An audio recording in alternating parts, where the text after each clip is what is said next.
दिल्ली की हवा लगातार खराब होती जा रही है और लोगों का घर से निकलना मुश्किल हो गया है। ऐसे में निगम क्या कुछ कर रहा है, इस पर बात करने के लिए हमारे साथ साउथ दिल्ली की मेयर अनामिका मिथिलेश जी हैं। अनामिका जी, बहुत बहुत स्वागत है आपका पंजाब केसरी और नवोदय टाइम्स पर। बहुत बहुत धन्यवाद। देखिए, अभी हमारा कार्य में के अंतर्गत जो है वो 83 हम स्प्रिंकलिंग मशीन जो है ये चलवा रहे हैं। और ये रोज 600 मीटर तक ये जो है ये छिड़काव करती है। और एक मशीन के बारे में जो बताते हैं, तो 83 से समझ लीजिए हमारे दक्षिणी दिल्ली में चारों जोन में कार्य हो रहा है। दूसरी बात है कि हमारे पास एक स्मोक गन है जो एसएलएफ पर कार्य कर रही है। और वो जो एसएलएफ में जो भी हमारे धूलकण जो है उसके लिए वो उस पर ये प्रदूषण को रोकती है। उसके बाद हम लोग नाइट स्वीपिंग, जो हमारे कर्मचारी हैं वो रात में जगह जगह जाके, और जो भी हमारे कर्मचारी है वो रात में जाके और सभी जो पब्लिक होते हैं, जनता है, उसको अवेयरनेस भी करते हैं। और वो उन्हें अवेयरनेस के अंतर्गत कहते हैं कि धुएं का जो है जहां जहां होता है उसको वो देखते हैं। और देखने के पश्चात जो है उनको अवेयरनेस भी करते हैं कि धुआं से जो है हमारे क्या सा नुकसान होगा। तो हम तो अपना काम कर रहे हैं। उसके बाद हम अपना ग्रीनरी कर रहे हैं। जितने भी हमारे एमसीडी में अभी हमारा 1 लाख का टारगेट है वृक्ष लगाना, जिसमें हम 60,000 वृक्ष लगा चुके हैं। आप रोड के दोनों तरफ देखते होंगे जो धूल जो उड़ रही है, उसके अंतर्गत हमारी एमसीडी पेविंग भी कर रही है। तो सारा काम तो हम खुद कर रहे हैं। अगर इतना काम हो रहा है तो फिर पॉल्यूशन क्यों बढ़ रहा है? इसके लिए केजरीवाल जी हमारे जिम्मेवार है। पॉल्यूशन जो है, पॉल्यूशन पर बताइए ये मुख्यमंत्री जी क्या काम कर रहे हैं? सारी काम तो हमारी एमसीडी कर रही है। तो सिर्फ अकेले एमसीडी करेगी और पॉल्यूशन जो है वो खुद वहां पर फैला रहे हैं उनके द्वारा। वो तो केजरीवाल जी हमारे जिम्मेवार हैं। हाँ, केजरीवाल जी कहते हैं इसके लिए एमसीडी जिम्मेदार है। उन्होंने तो रेड लाइट ऑन, तो इस तरह के कई उन्होंने। आप ये बताइए, हमारे केजरीवाल जी का एक भी काम बताइए जो पॉल्यूशन रोकने के लिए वो काम कर रहे हैं। सिर्फ एक जो है एडवर्टाइज कर रहे हैं कि प्रदूषण के विरुद्ध। अरे एडवर्टाइज से क्या प्रदूषण जाता है? हम तो अपना काम बताते हैं। आप केजरीवाल जी को कहिए वो क्या सब हमारे काम कर रहे हैं। अभी हम पीडब्ल्यूडी पर कई ऐसे हम चालान दिखा सकते हैं आपको, जहां पर ओपन जो है वो काम कर रहे हैं। उससे काफी प्रदूषण फैल रही है। इतने भवन निर्माण हो रहा है, उससे देखिए कितना प्रदूषण फैल रहा है, ओपन हो रहा है। उनका काम कोई बताइए। वो तो कहते हैं इसके लिए बीजेपी जिम्मेदार है, पड़ोसी राज्य जिम्मेदार है, पराली जिम्मेदार है। हम ये कहते हैं, हम तो इतना आपको काम बता रहे हैं, हमारी एमसीडी कर रही है। आप बताइए कि हमारे राज्य सरकार क्या कर रही है? केजरीवाल जी हमारे प्रदूषण रोकने के लिए कोई ऐसा कार्य बताइए जो कर रही है। सिर्फ एक ही काम कर रही है, एडवर्टाइज। अरे युद्ध प्रदूषण के विरुद्ध, इससे हमारा क्या प्रदूषण खत्म हो जाएगा? आप ये बताइए। नहीं, मैं तो बता रहा हूं, मैं तो केजरीवाल जी जो कह रहे हैं वो बता रहा हूं। वो कहते हैं कि पंजाब में पराली जलाई जाती है, हरियाणा में और यूपी में, वहां से प्रदूषण दिल्ली वालों को प्रदूषण आ रहा है, जिससे दिल्ली वालों का जीना मुहाल हो गया है। वो तो सीधा सीधा केंद्र सरकार पर ठीकरा फोड़ते हैं और एमसीडी पर फोड़ते हैं। नहीं तो केंद्र सरकार जो जिम्मेवार है, कैसे जिम्मेवार है? केंद्र सरकार अभी जो भी कार्य कर रही है उसको देखिए, एमसीडी का कार्य देखिए। और ये हमारे आप लोग पत्रकार हैं, ये तुलनात्मक कार्य भी तो देखिए और राज्य सरकार का कार्य देखिए। हम तो अपनी कार्य दिखा दिए। अब हमको कोई राज्य सरकार का ऐसा काम बताइए तो प्रदूषण के विरुद्ध वो काम कर रहे हैं, ये दिखाइए। अच्छा अनंका जी, मैं एक चीज आपसे जानना चाहता हूँ। प्रदूषण कोई समस्या पहली बार नहीं है।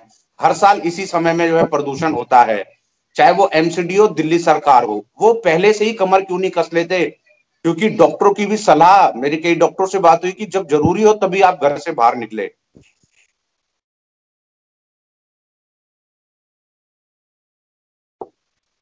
देखिए, जो नित्य कार्य है वो तो कोई भी व्यक्ति करेगा ही, घर से बाहर तो निकलेगा ही, क्योंकि जीविकोपार्जन के लिए तो घर से बाहर निकलना ही पड़ेगा। लेकिन घर से बाहर निकलने के बावजूद जो है उसे प्रदूषण जो है उसको झेलना पड़ रहा है। तो प्रदूषण पहले जो है वो कैसे हमारा लिमिट में किया जाए, उसके लिए यदि राज्य सरकार भी वो कार्य करेगी तो देखिए प्रदूषण जो है मुक्त हो जाएगा।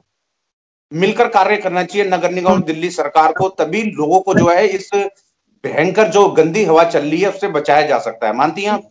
अभी आज की हम आपको घटना बताते हैं कि 7 दिन पहले हमारे एक डॉक्टर जो है आलम जी की मृत्यु हुई थी, जो एमसीडी में कार्य कर रही थी, कोरोना योद्धा थे वो।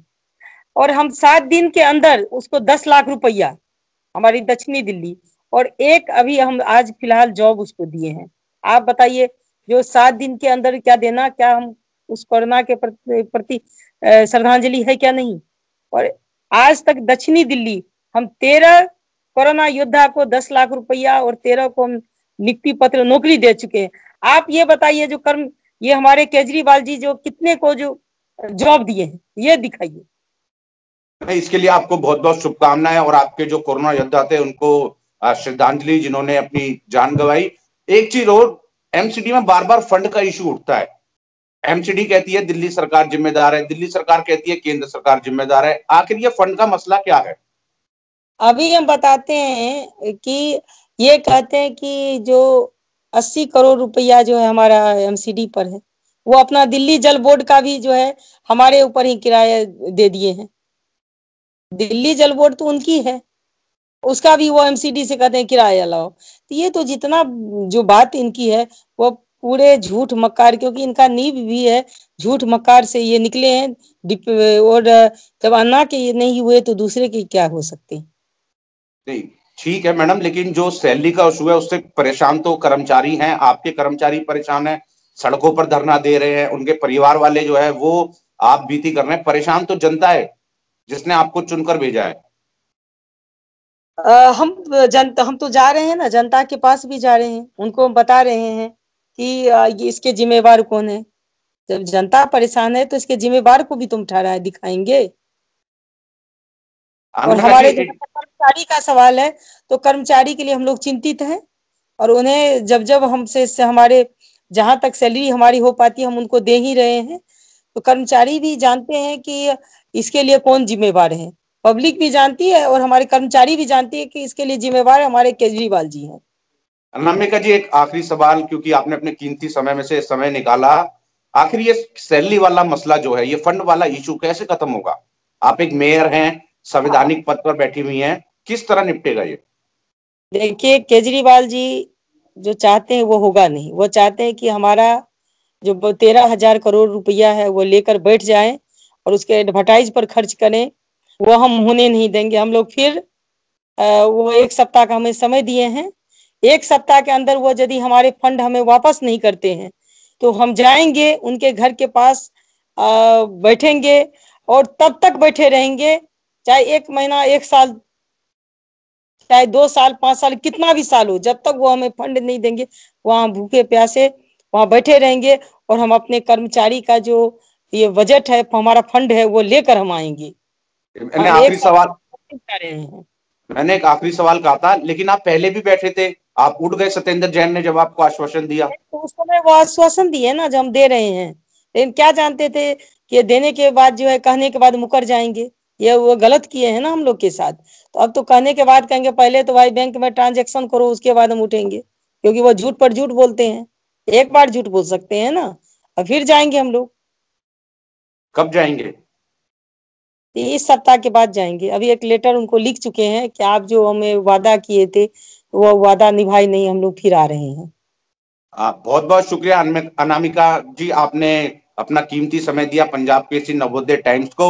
और एमसीडी में जो कर्मचारियों की सैलरी को लेकर आप लोग चिंतित है, और बार बार अरविंद केजरीवाल के घर के बाहर आप बैठे थे, और आप कह रही है कि जब तक इस बार जब हम बैठेंगे तो जब तक सैलरी नहीं, जब तक हमारा वो बजट नहीं रखे तब तक हम उनके घर के पास क्यों जाते हैं, ये बताइए। ये रखे हैं तब तो हम लोग जा रहे हैं। बहुत बहुत शुक्रिया अनामिका जी, आपने अपना कीमती समय दिया नवोदय टाइम्स और पंजाब केसरी को।